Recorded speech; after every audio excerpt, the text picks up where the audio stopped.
So hi and welcome to this NPTEL course titled Trauma and Literature. This will be the concluding session of Toni Morrison's novel Beloved, which we're reading through the lenses of this particular essay, which talks about the color coding, the symbolism, the embodiment, the corporeality, the spectrality, and of course the politics of slavery, through which the plot gets progressed in different complex ways.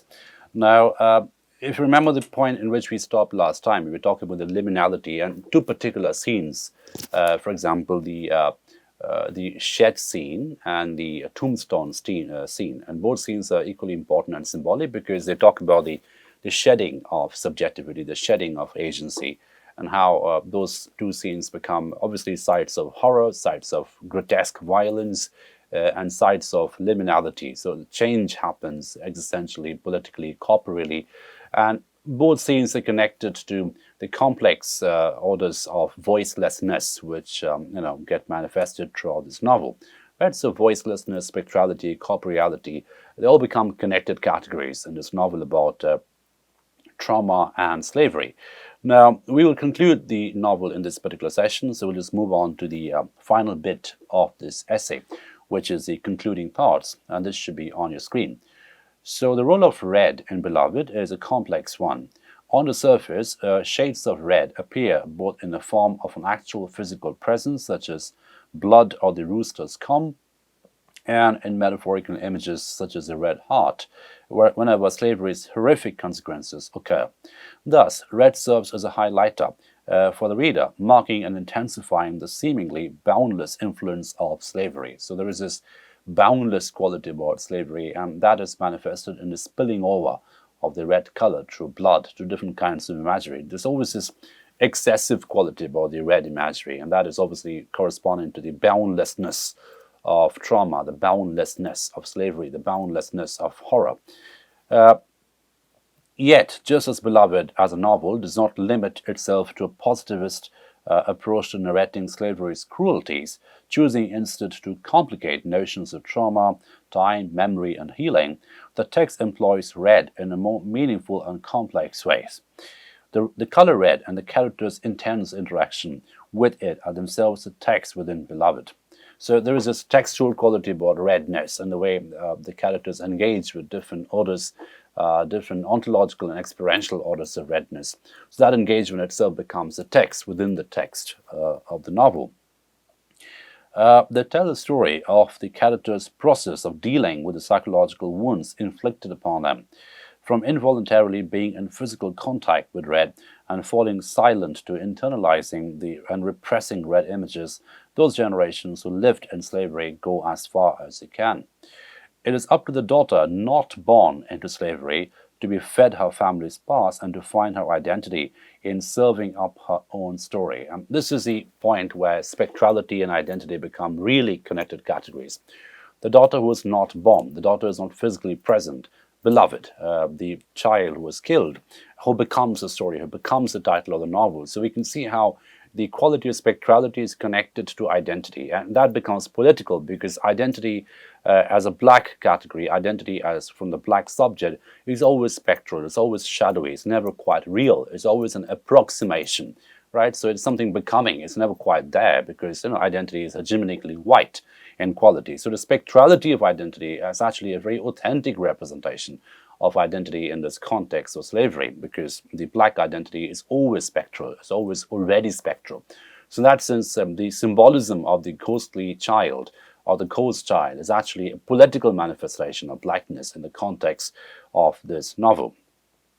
So in its efforts to relate to the readers the horrors of slavery, Morrison's novel itself imitates the effects of trauma on the psyche.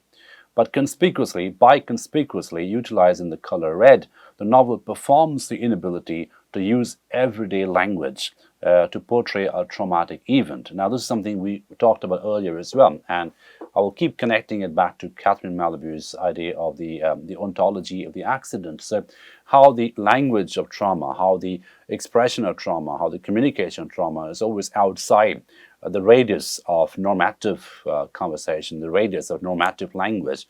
That is the ontology of the wound, the ontology of the accident. And of course, it gets more complicated here in this novel because there's always the additional element of spectrality.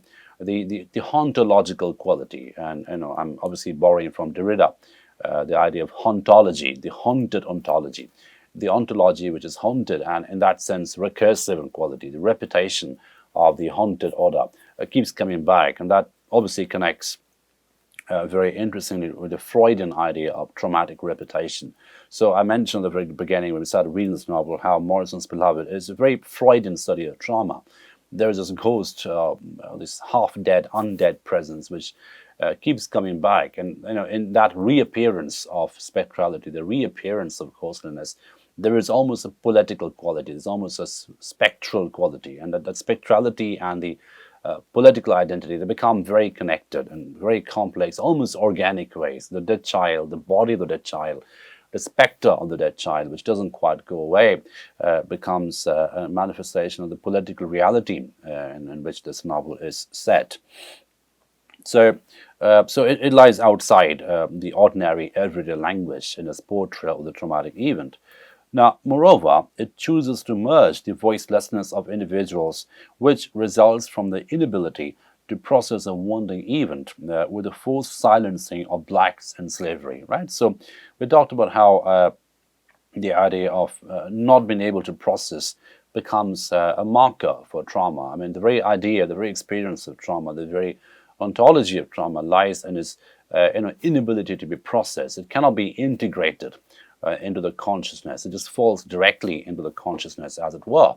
In that, it changes the consciousness. And if you remember the metaphor of the bone marrow, which was used earlier, in one of the sessions which we did, and how the trauma enters the bone marrow. So it is just the depth of trauma, and also the hollowness of the body, the hollowness of the subject, who is just identified by trauma, who is shaped by trauma. There's nothing outside of the trauma that the subject can be identified or marked by. So in that sense, it is quite literally a traumatized subject, right? So the identity is sort of marked by the internalization and consumption, the constant consumption of trauma, and that becomes the experiential condition which informs Toni Morrison's novel Beloved. Now, so this is the inability to process a wounding event with the forced silencing of blacks in slavery. Thus, Beloved powerfully bespeaks slavery's paradoxical status as a phenomenon which, like trauma, not only demands our witness, but simultaneously defies it. So this is Kathy Carruth again from Unclaimed Experience. And it's interesting we stop at this point, because right after this we move on to Carruth and exactly this book, Unclaimed Experience. We'll look at Kathy Carruth and Anne Whitehead, both critics and philosophers which we have referred to, this essay refers to in a study of Beloved. But let's just unpack what Carruth is saying in the end, the whole idea of witnessing as well as the defiance of witness, and how these two are not really ontological opposites of each other, but they connect to each other in very complex ways in understanding the phenomenon of trauma. Now, what is a phenomenon of trauma, right? So if we just go back to this Kantian understanding of nomen phenomenon, noumena phenomenon. So the phenomenal understanding of trauma is an experiential understanding of trauma. Now, in that experiential understanding, there's this quality of silence, which is very, very strong, which is very, very pervasive. And we've seen how, in this novel in particular, some of the most horrific moments of violence and trauma and grotesque abuse occurs through silence. I mean, the tombstone scene, for instance, the shed scene, for instance, where the child gets killed, just liminal moments where change happens, physical, corporeal, psychological, existential change takes place. Those operate through silence. So silence is the stillness of silence, obviously a marker of trauma to a certain extent, right? So the meaninglessness of silence, the sort of notional, theoretical meaninglessness of silence is exactly what informs and shapes the traumatic design of those moments.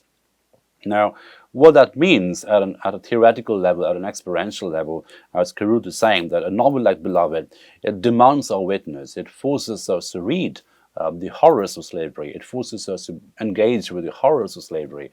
But at the same time, it simultaneously defies our witnessing of it, right? So, and if you just go back to that shed scene, which we did right before this session, where the entire episode, the entire scene is sort of shown to us from the slave catcher's point of view, from the school teacher's point of view, who's a slave catcher.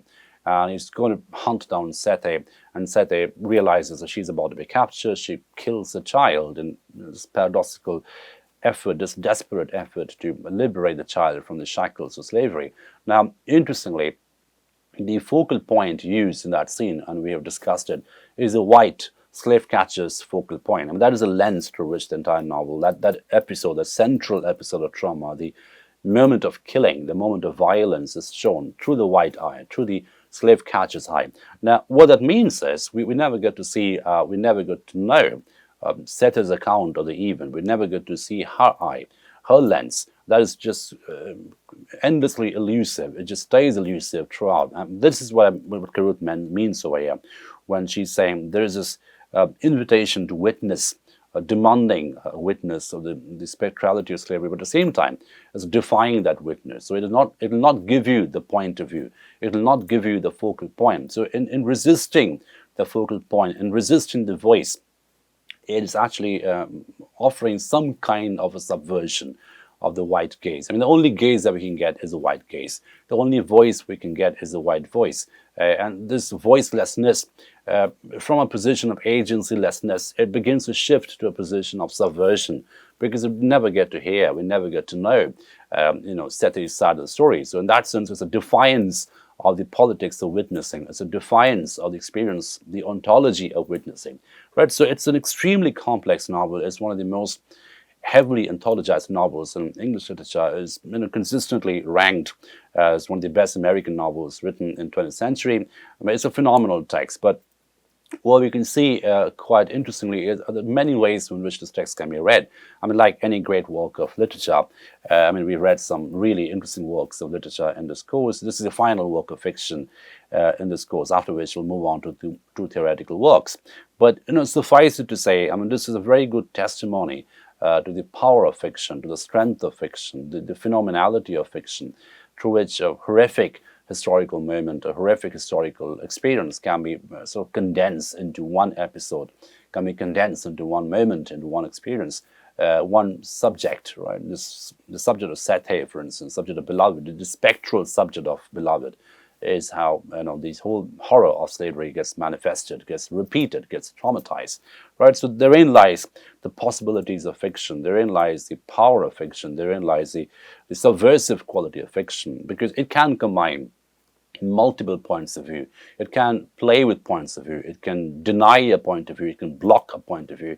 And we've talked about how the narrative suffers blockages at several points of time, very deliberately exercise blockages through which the convenient linear plot is interrupted. And that's something which is seen already happening in Slaughterhouse 5 as well. I mean, just before this, we read that novel, where this play with time and space, this play with temporality, the play with sequentiality, in a way becomes a very authentic representation of trauma, a very authentic representation of the traumatized mind, the post-traumatic stress disorder sufferer, who happens to be the protagonist in that novel.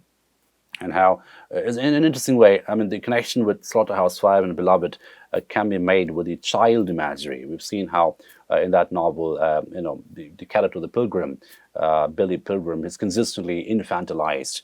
And the infantilization of the protagonist, who's served in a war, who's witnessed a great scene of bombing, etc. That infantilization, in a way, is also a manifestation of powerlessness against the mighty forces of history, against the mighty forces of identity politics, the mighty forces of political movements. And in the case of Beloved, for instance, the political movement is one of slavery, is one of racism, is one of exploitation, one of torture of one race or the other race. And in that exploitative category, what we see quite consistently is a complete agencylessness, powerlessness, shall we say, of the human voice. Now, what makes it more complicated, as I just said, that this powerlessness and the voicelessness becomes so internalized in this novel that it almost becomes a subversive condition, that we never get to hear the voice at all.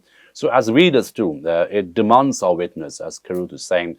It forces us to acknowledge the horrors of slavery. It forces us to see and witness the horrific slaughter, torture, abuse, violence of slavery. But at the same time, it defies our witnessing.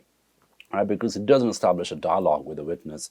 It doesn't offer a dialogue with the witness. And in that resistance to witnessing lies a defiance, lies a subversion of the novel like Beloved. So it's an extremely important novel from the perspective of trauma studies. And we've seen how some of the finest figures in the field, like Cathy Carruth, like Roger Lockhurst, like Anne Whitehead, they've all engaged with this particular text. I mean, it's about slavery, it's about spectrality, it's about identity, it's about trauma, it's about the politics of trauma and the trauma of politics. So it is a phenomenal novel. It's one of the, like I mentioned, it's one of the most heavily anthologized novels in the history of American literature, Toni Morrison's Beloved. It is a classic in a true sense, and it's something which keeps getting reinterpreted at different points of time. So, even if you were to locate this novel in a context of today, so in a movement like Black Lives Matter, which is a very direct manifestation of how racism still prevails, how racism still persists. I mean, not just in a covert way, but in a very overt, spectacular, public way.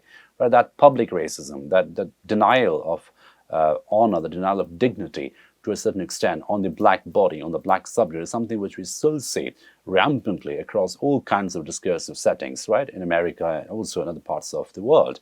Right? I mean, of course, the Black Lives Matter emerged and sort of solidified in the United States, but that's something which we experience, everywhere in the world. That sort of racial discrimination, racial denigration, racial vilification, racial abuse, and that's something which we see in a very, very grotesque form in Toni Morrison's novel, Beloved. It's that moment in history where slavery is at its high point of horror, where slavery is just exercising as just ultimate violence, the ultimate grotesqueness. It's abusing the human body, abusing the human identity, and it's a complete denial and dehumanization of human identity. That's something which you see throughout the novel. And how does a black subject engage with that? Through an act of counter-violence, which is also a violence on itself. I mean, killing the child, killing his own child, her own child, is also violence on herself. But in a way, there's also some kind of a protection, some kind of a defense mechanism, in a very perverse way, perhaps, in a very deeply psychological way, is some kind of a defense mechanism through which this gets manifested.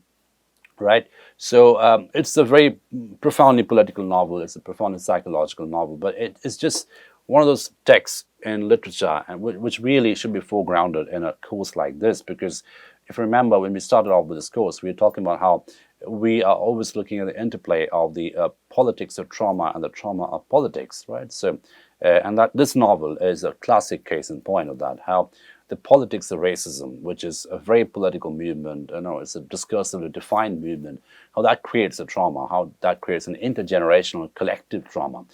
In a similar way, that collective trauma also informs the politics. So it's like a dialogic, multidimensional, multidirectional movement between identity, politics, spectrality, and trauma, which we see in different combinations in this novel, in this magnificent work of fiction. So with this, we end with Toni Morrison's Beloved. We end also with the fictional component of this course, and we're beginning to come to the end of the course as well. So the last bit of the course, the last component of the course, will be spent talking about two major works of theory, trauma theory. Cathy Carruth's Unclaimed Experience, which we have referred to already here, and this essay refers to here. That's one of the reasons why I chose this essay, because it begins to prepare us for that theoretical moment with which this course will end. So we have Cathy Carruth, we have Anne Whitehead, trauma fiction, and we'll refer to both works in selectively, and also in terms of how that theory, that philosophy connects to other works which you have done so far, including that of Catherine Malabou and the other works of fiction that we have engaged with in this course. So with that, we end Toni Morrison's Beloved, and we move on to the theoretical component and end the course in its subsequent sessions. Thank you for your attention.